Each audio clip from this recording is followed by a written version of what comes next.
त्या जिंकवल्या, परंतु जात पात धर्म नातं गोत शेजारी पाजारी अशा पद्धतीचा मी शब्द प्रयोग करून कधीच कोणाची मतं घेतली नाहीत, मी मतं मिळवली नाही. मिळवली असं कोणाचं उदाहरण आहे, एखादं उत्तर आहे कोणाकडे, असं उदाहरण एखादं आहे? मी निवडणूक असू दे अगर नसू दे, मी सातत्यानं एकच विचार मांडत आलो आणि तो विचार पूर्ण करण्याचा प्रयत्न केला. तो म्हणजे मी लोकप्रतिनिधी आहे आणि म्हणून माझं कर्तव्य आहे लोकांचा विकास करणं, आणि म्हणून विकास हाच विचार मी सातत्यानं मांडत आलो. निवडणूक असो अगर नसो, मी म्हटल्याप्रमाणे मी जातीपातीचा धर्माचा पंथाचा नात्या गोत्याचा सोयऱ्या पाहुण्याचा कधीही विचार मांडला नाही. माझा विचार स्पष्ट होता, स्पष्ट आहे. तो आपल्या जातीचा आहे की नाही, तो आपल्या नात्याचा आहे की नाही, तो आपल्या धर्माचा आहे की नाही, यापेक्षा तो कुठल्याही जाती धर्माचा असला तरी प्रत्येकाला विकास केला पाहिजे. प्रत्येकाच्या अडचणी या सारख्याच आहेत. मला तिथं एकानं तरी सांगा, अनिल राजाने तुम्ही उभ्या आहात तिथं, मी ब्राह्मण समाजाचा उल्लेख केला माझ्या भाषणामध्ये. कुणी तुम्ही सर्वांनी माझं भाषण ऐकलत ना?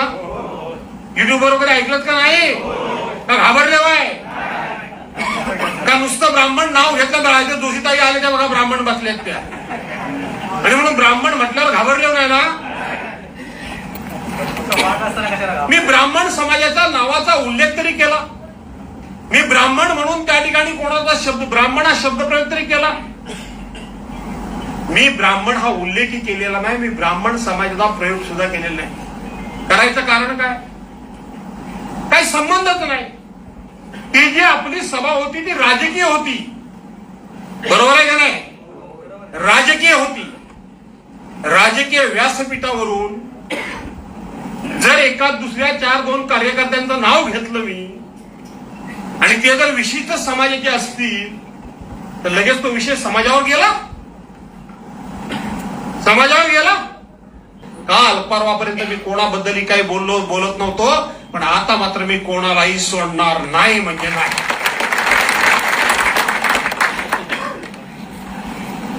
आता मात्र मी कोणाला सोडणार. सातत्यानं जर असं घडायला लागलं, माझा फायदा करून घेऊन माझा उपयोग करून घेऊन जर मला लोक फसवायला लागले आणि मी जर दुर्लक्ष करायला लागलो तर लोकांची समज अशी होईल की हा काहीच करू शकत नाही. अर्थात मी काय करू शकतो की नाही ते विरोधकांना चांगलं माहिती आहे, फक्त स्वकीयांना माहिती. एका पक्षाच्या व्यासपीठावरून 4-2 लोकांची मी नावं घेतली, ताबडतोब तिथल्या भाजपचेच आहेत ते, पण ब्राह्मण समाजाच्या तालुक्याच्या अध्यक्षांनी माझ्या निषेधाचं पत्र लगेच लिहिलं. माझ्या निषेधाचं पत्र लिहिलं. माझ्या लिहिलेल्या निषेधाचं पत्र तुमच्या वाचनात आलं असेल, सगळीकडे टाकलं. त्यांनी टाकलं ना? माझं वाचलं की नाही? जरा सणसणीत होतं काय? गरम मसाल्याची आमटी होती का कोंबडीचा रस्सा होता? काय होतं? काय जबरदस्त होतं ना? काय आहे त्याच्यात खोटं आहे? काय खोटं काय आहे त्याच्यामध्ये? काल मी एक क्लिप बघितली, मला इशारा दिला गेलाय आणि ब्राह्मण समाज जागा झाला तर भास्करराव तुम्हाला लय जड जाईल.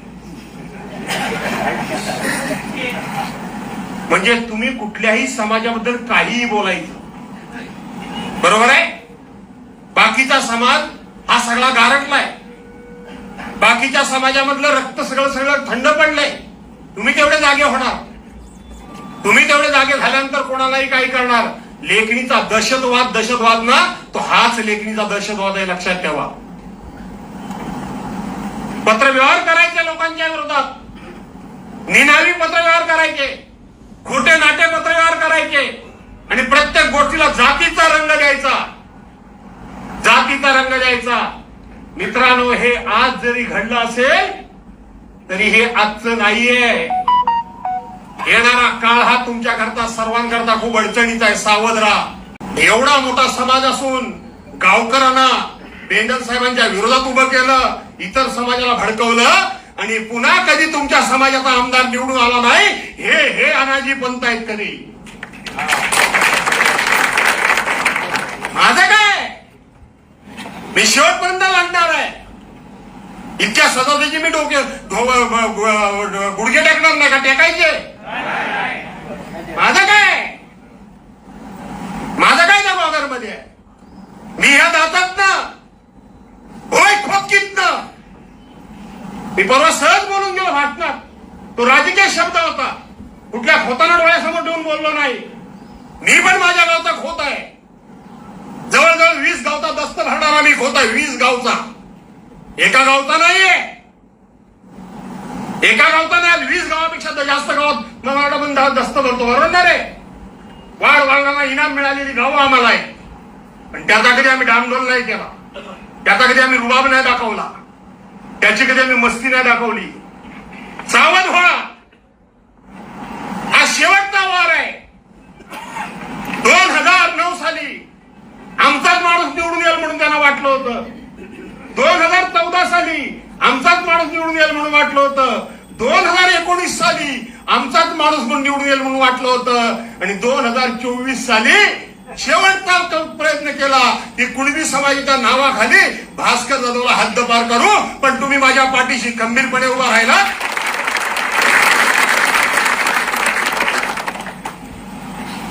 तुम्ही असं समजू नका, हे षडयंत्र एवढं सोपं नाहीये. आता निवडणूक आहे, मी निवडणूक आहे म्हणून बोलतोय काय. पत्र माझ्या विरोधात काढता तुम्ही, समजता काय स्वतःला. एक शब्द न बोलता सुद्धा तुम्ही माझ्या विरोधात निषेधाचं पत्र काढता. काय मेला का काय मराठा समाज. काय शाणूकी आहे का, झाली मराठ्यांची रक्त गारच पडली. तुम्ही जेव्हा मला बोलता, माझ्या विरोधात पत्र काढता, मी नुसतं त्या बोललो तर तुम्ही लगेच समाजावर ढकललं. माझ्या विरोधात पत्र काढलं ते माझ्या समाजाला बोललो, कसं त्या अर्थ नाही होऊ शकतो. होऊ शकतो की नाही होऊ शकतो, व्हायला पाहिजे का नाही व्हायला पाहिजे. पण मी ते करत नाही. माझा तो स्वभाव नाही, मला त्याची गरज वाटत नाही की असं जातीपातीमध्ये युद्ध लावणं, जातीमध्ये भांडण होणं. पण गुहागरकरांनी खास करून कुणबी समाजानं, जे समाजाचे लोक नेते अनिल करायला येतात, त्यांना सांगा कोणाच्या नावाला लागताय तुम्ही. यांच्या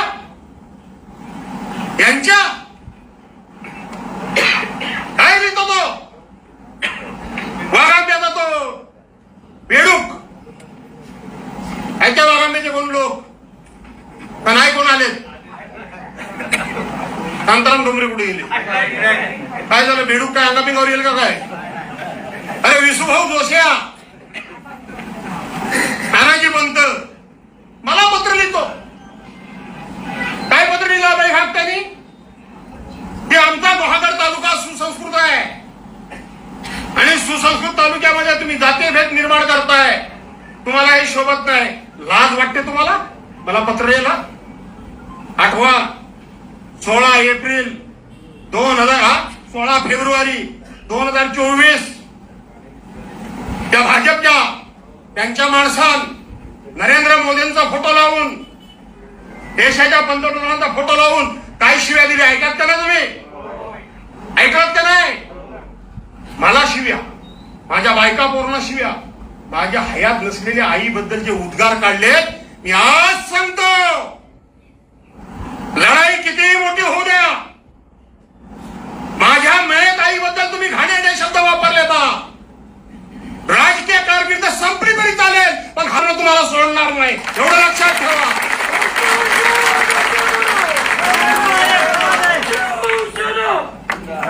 तुम्हाला सोडणार नाही.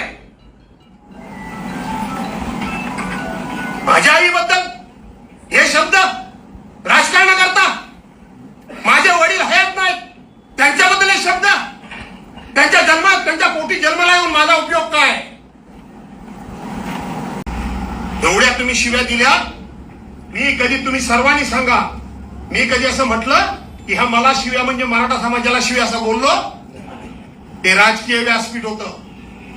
त्या राजकीय व्यासपीठावरून जे झालेले काय जे प्रकार होते त्याला राजकारणात उत्तर मी देणार नाही, दिलंय.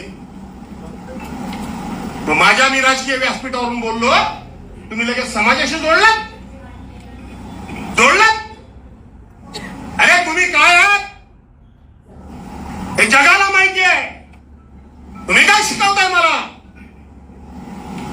तुम्ही काय जातीचा दाखवत नाही मला? माझ्यासारख्या माणसानं कुणबी समाजाला न्याय दिला तर दिलात. वडार समाजासारख्या सुनील पवार सारख्या छोट्या माणसाला असं मी न्याय दिला. सुरेश सावंत बौद्ध समाजाला मी न्याय दिला. आणखीन कोणाकोणाला दिला मी जात कधी बघत नाही. पूर्वा हो, प्रवीण हो, ब्राह्मण असून आपण एका घरात दोन उमेदवारी दिली. मुळेबाईला त्या ब्राह्मणाने कधी कोणाला ब्राह्मणाला सभापती केला नव्हता. मुळे भाऊंच्या मिसेसला आपण 2दा सभापती केली ना. जातीचं मला शिकवता. बापू काण्याला चिपळूणमध्ये कोणत्या परिस्थितीमध्ये उपनगराध्यक्ष केला तू जाऊन बघा. आज चिपळूणमध्ये लोक हयात नाहीत. पत्रामध्ये नावं लिहिली काय लोकांची. हे भाजपवाले जनसंघवाले निवडणूक लढवायचे, निवडणूक हरायचे आणि काँग्रेसवाले मिरवणुका काढल्यानंतर यांच्या घराच्या कौलांचा तिच्या आईला खुळखुळा करायचे. तेव्हा तुम्ही कोण नव्हता. अंगावर केसेस घालणारा भास्कर जाधवच होता. जाऊन रेकॉर्ड बघा. कैलासवासी तात्यासाहेबांच्या निवडणुकीमध्ये जीव घेण्या केसेस घेणारा हा भास्कर जाधव इथं उभा आहे अंगावर. कोणाला जातीच्या धमक्या देता, कोणाला जातीची भीती घालता. मला म्हणून तुम्हाला गुहागर करणार सांगतोय. सावध व्हा. इथं भास्कर जाधवची अडचण नाही आहे. इथं अडचण फक्त मी एकदा बाजूला झालो की तुम्हाला त्यांनी गिळलं म्हणूनच समजा. मी आजच सांगून टाकतो. गावडून तुम्ही घाबरले बाय काय नाही. पूजा कोण सांगाल तर मी येईन.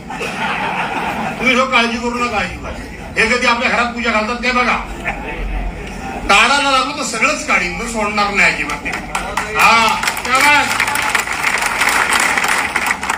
सगळंच काढी फक्त काय सोडणार नाही.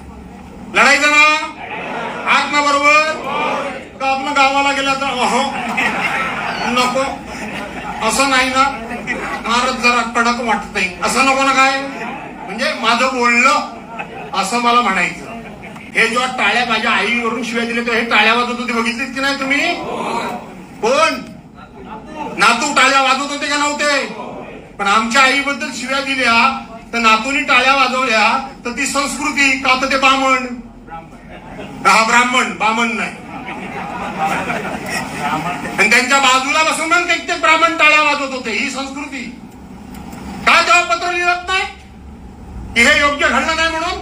तेव्हा बरं वाटलं. आता जरा कडक वाटतंय माझं पत्र.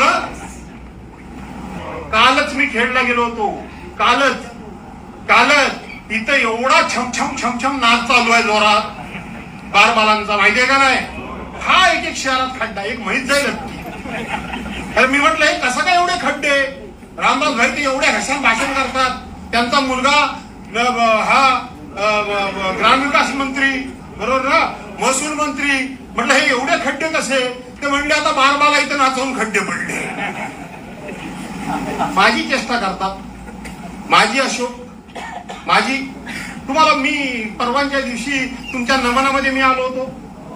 तुम्ही महाराष्ट्राची हास्य जत्रा फेम प्रभाकर मोरेंना बोलवलं होतात. मी एका बाजूला उभा होतो. त्यांनी अगं शालू असं केलं बरोबर आहे. आणि त्यांनी माझा अचानक हात धरला. मी त्यांच्या पावलावर पाय झुलवला का चुकलो रे? फिरकी बरोबर मारली का नाही मारली? मग त्यातलं तुम्हाला वाईट काय वाटलं? काय नाही वाटलं ना? मग ह्या नालायकांना मी रोज सकाळ संध्याकाळ माझी तिंगलटवाळी करतात. ह्यांना वाईट काय वाटतं? मग आता तुम्हाला बरं वाटतं काय? ते सावली बार मध्ये त्या बायकांवर पैसे उडवायचे. तिकडे जाता काय कधी? जाऊ नका तिकडं. अजिबात तिकडे जाऊ नका. आणि म्हणून हा तिकडचा पैसा इकडे येतोय. हे जे छमछम आहे ना छमछम, तुमच्यातले कधीतरी कोणतरी चुकून गेले असते. ते छमछम कसं चालतं ते बघायला. हा जाऊ दे. टीव्हीवर बघताना कोण म्हटलं परवडत नाही.